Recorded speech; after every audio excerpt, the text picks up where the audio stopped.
ADB আন্তর্জাতিক সংবাদে আপনাকে স্বাগতম। সংবাদের শুরুতেই থাকছে সংবাদ শিরোনাম। তেহরানের ঢাল হতে প্রস্তুত পিয়ংইয়ং। ইসরায়েল আমেরিকাকে পরমাণু যুদ্ধের হুমকি দিলেন কিম জং উন। আত্মসমর্পণ নয়, আরও কঠোর আঘাতের ইঙ্গিত ইরানের। কার্যালয়ে ইরানের হামলার দাবির কয়েক ঘণ্টা পর জনসমক্ষে নেতানিয়াহু। ইরানে দীর্ঘমেয়াদী যুদ্ধের হুঁশিয়ারি ট্রাম্পের। পাকিস্তানিদের ওপর মার্কিন সেনাদের গুলি, নিহত 10। হামলার উত্তেজনার মধ্যেই ভূমিকম্পে কেঁপে উঠল ইরান। এতক্ষণ শুনছিলেন সংবাদ শিরোনাম, এখন জানাবো বিস্তারিত। তেহরানের ঢাল হতে প্রস্তুত পিয়ংইয়ং। ইসরায়েল আমেরিকাকে পরমাণু যুদ্ধের হুমকি দিলেন কিম জং উন। বিশ্ব রাজনীতিতে এক বড় ধরনের মোড়। মধ্যপ্রাচ্যের অশান্ত সাগরে এবার নতুন ঢেউ তুললেন উত্তর কোরিয়ার লৌহমানব কিম জং উন। ইসরায়েল ও আমেরিকার সামরিক জোটকে সরাসরি চ্যালেঞ্জ ছুড়ে দিয়ে কিম ঘোষণা করেছেন, ইরান একা নয়, প্রয়োজনে তেহরানের হাতে পরমাণু শক্তি তুলে দিতেও দ্বিধা করবে না উত্তর কোরিয়া। ওয়াশিংটন থেকে তেল আবিজ। কিমের এই বার্তায় এখন তোলপাড় বিশ্বজুড়ে। পিয়ংইয়ংয়ের রাষ্ট্রীয় গণমাধ্যম থেকে দেওয়া এক বিবৃতিতে কিম জং উন জানিয়েছেন, সাম্রাজ্যবাদী শক্তির বিনাশ ঘটাতে ইরানকে সব ধরনের কৌশলগত ও সামরিক সহায়তা দেওয়া হবে। কিমের ভাষায়, মিত্র যখন বিপদে তখন পরমাণু অস্ত্র কেবল অলঙ্কার নয়, বরং প্রতিরোধের হাতিয়ার। পরমাণু সহযোগিতা। উত্তর কোরিয়া ইঙ্গিত দিয়েছে যে ইরান চাইলে তাদের পারমাণবিক সুরক্ষা বলয়ের আওতায় আনা হবে। আমেরিকাকে কড়া হুঁশিয়ারি। কিম স্পষ্ট করেছেন, ওয়াশিংটন যদি মধ্যপ্রাচ্যে আগুনের খেলা বন্ধ না করে, তবে পিয়ংইয়ংয়ের দূরপাল্লার মিসাইলগুলো কেবল প্রশান্ত মহাসাগরেই আছড়ে পড়বে না। ইসরায়েলকে শাসানি। তেল আবিবকে সতর্ক করে বলা হয়েছে, তেহরানের ওপর যে কোনো হামলা মানেই উত্তর কোরিয়ার সরাসরি হস্তক্ষেপ। বিশ্লেষকরা বলছেন, এটি কেবল মৌখিক হুমকি নয়, ইরান ও উত্তর কোরিয়ার দীর্ঘদিনের গোপন প্রতিরক্ষা সম্পর্কের কথা কারও অজানা নয়। কিন্তু প্রকাশ্যে পরমাণু সহায়তার কথা বলে কিম কার্যত বাইডেন বা ট্রাম্প প্রশাসনের স্নায়ুচাপ বহুগুণ বাড়িয়ে দিয়েছেন। মধ্যপ্রাচ্যের রণক্ষেত্রে এখন উত্তর কোরিয়ার এন্ট্রি কি তৃতীয় বিশ্বযুদ্ধের সংকেত দিচ্ছে? পিয়ংইয়ংয়ের এই ঘোষণায় একদিকে যেমন তেহরানের মনোবল বেড়েছে, অন্যদিকে পশ্চিমা বিশ্বে তৈরি হয়েছে চরম অস্বস্তি। কিম কি আসলেই তার পরমাণু ভাণ্ডার ইরানের জন্য উন্মুক্ত করবেন, নাকি এটি শুধুই আমেরিকার উপর চাপ সৃষ্টির এক নতুন কৌশল? আত্মসমর্পণ নয়, আরও কঠোর আঘাতের ইঙ্গিত ইরানের। খামেনেইর মৃত্যুর পর বিপ্লবী গার্ড বাহিনীর কট্টরপন্থী সদস্যরা আরও সক্রিয় হয়ে উঠতে পারে, যারা ধর্মতাত্ত্বিক বিষয়ের চেয়ে পশ্চিমা বিশ্ব ও ইসরায়েলের বিরুদ্ধে সশস্ত্র লড়াইকে বেশি গুরুত্ব দেয়। বর্তমান নেতৃত্বের ওপর বড় আঘাত আসা সত্ত্বেও ইরান তাদের শত্রুদের ওপর পাল্টা আঘাত হানার জন্য সর্বোচ্চ চেষ্টা চালাচ্ছে। এরই মধ্যে তারা ইসরায়েল, মধ্যপ্রাচ্যে অবস্থিত মার্কিন ঘাঁটি ও উপসাগরীয় দেশগুলোকে লক্ষ্য করে ড্রোন ও মিসাইল হামলা শুরু করেছে। ইসরায়েলের অভ্যন্তরেও এই হামলার প্রভাব অনুভূত হচ্ছে। গত কয়েকদিনে মিসাইল হামলায় বেশ কিছু প্রাণহানির ঘটনা ঘটেছে এবং সাধারণ মানুষকে দীর্ঘ সময় ধরে বম শেল্টারে অবস্থান করতে হচ্ছে। তবে গত জুন মাসের যুদ্ধের তুলনায় এবারের ইরানি হামলা কিছুটা অগোছালো মনে হচ্ছে। তবে তাদের মূল লক্ষ্য হল বেসামরিক জনপদে আতঙ্ক সৃষ্টি করা। মার্কিন কৌশলের দিক থেকে এবার ইসরায়েল ও আমেরিকা অনেক বেশি আক্রমণাত্মক। প্রায় ২০০০-এর বেশি আকাশপথের অস্ত্র ব্যবহার করে ইসরায়েল এরই মধ্যে ইরানের আকাশসীমার ওপর পূর্ণ আধিপত্য বিস্তার করেছে। এখন ইসরায়েলি যুদ্ধবিমানগুলো সরাসরি তেহরানের আকাশে অবস্থান করে হামলা চালাচ্ছে, যা আগে অন্য দেশের আকাশসীমা থেকে করা হতো।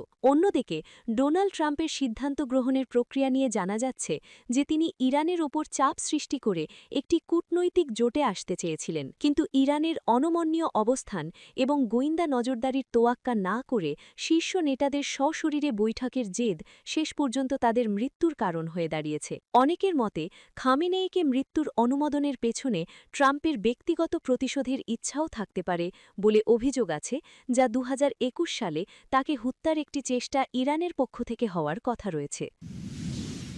কার্যালয়ে ইরানের হামলার দাবির কয়েক ঘণ্টা পর জনসমক্ষে নেতানিয়াহু। ইরানের Islamic revolutionary guard corps IRGC সোমবার দাবি করে, তারা তেল আবিবে প্রধানমন্ত্রী বেনিয়ামিন নেতানিয়াহুর কার্যালয়ে হামলা চালিয়েছে। এতে নেতানিয়াহুর অবস্থান নিয়ে অস্পষ্টতা দেখা দেয়। তবে এর কয়েক ঘণ্টা পর নেতানিয়াহুকে জনসমক্ষে দেখা যায়। IRGC এক বিবৃতিতে জানায়, ইহুদি শাসনের অপরাধী প্রধানমন্ত্রীর কার্যালয় এবং সরকারের বিমান বাহিনীর কমান্ডারের সদর দপ্তর লক্ষ্যবস্তু করা হয়েছিল।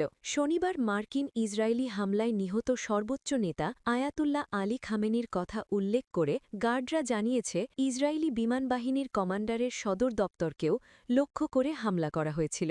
এই দাবির কয়েক ঘণ্টা পরে ইসরায়েলি প্রধানমন্ত্রী বেনিয়ামিন নেতানিয়াহু বেইত শেমেশে ইরানের ক্ষেপণাস্ত্র হামলার স্থানে জনসমক্ষে উপস্থিত হন, যেখানে ৯ জন নিহত হন। তিনি বলেন যে মার্কিন ইসরায়েলি অভিযানের লক্ষ্য ইরানের অভ্যন্তরে পরিবর্তনের পরিস্থিতি তৈরি করার পাশাপাশি অস্তিত্বের হুমকি দূর করা। ইরানে হামলায় আয়াতুল্লাহ আলী খামেনিকে হত্যা করার পর শেষবার দেখা গিয়েছিল ইসরায়েলের প্রধানমন্ত্রী বেনিয়ামিন নেতানিয়াহুকে। তবে তৃতীয় দিনের মাথায় আবারও তাকে দেখা যায়। এ সময় নেতানিয়াহু বলেন, এটি অপারেশন রোরিং লাইনের তৃতীয় দিন। এই অভিযানটি আমাদের মহান বন্ধু যুক্তরাষ্ট্র এবং প্রেসিডেন্ট ডোনাল্ড ট্রাম্পের সঙ্গে একযোগে শুরু করেছে ইসরায়েলি সেনাবাহিনী, মার্কিন এবং সমগ্র বিশ্বের প্রতি বড় হুমকিগুলো প্রতিহত করার জন্য।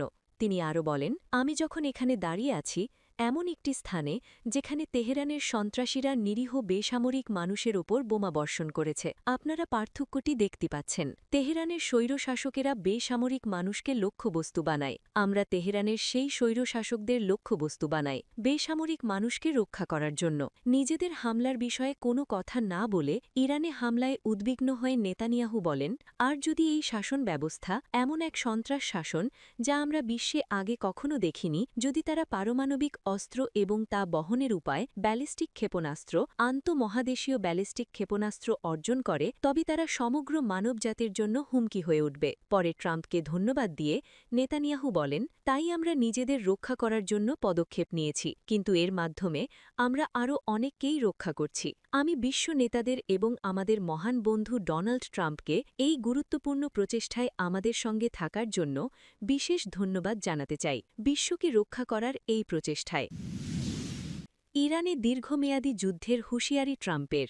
ইরানে দীর্ঘমেয়াদী যুদ্ধের হুঁশিয়ারি দিয়েছেন মার্কিন প্রেসিডেন্ট ডোনাল্ড ট্রাম্প। তিনি সতর্ক করে বলেছেন, ইরানে তাদের অভিযান ১ মাসেরও বেশি সময় ধরে চলতে পারে।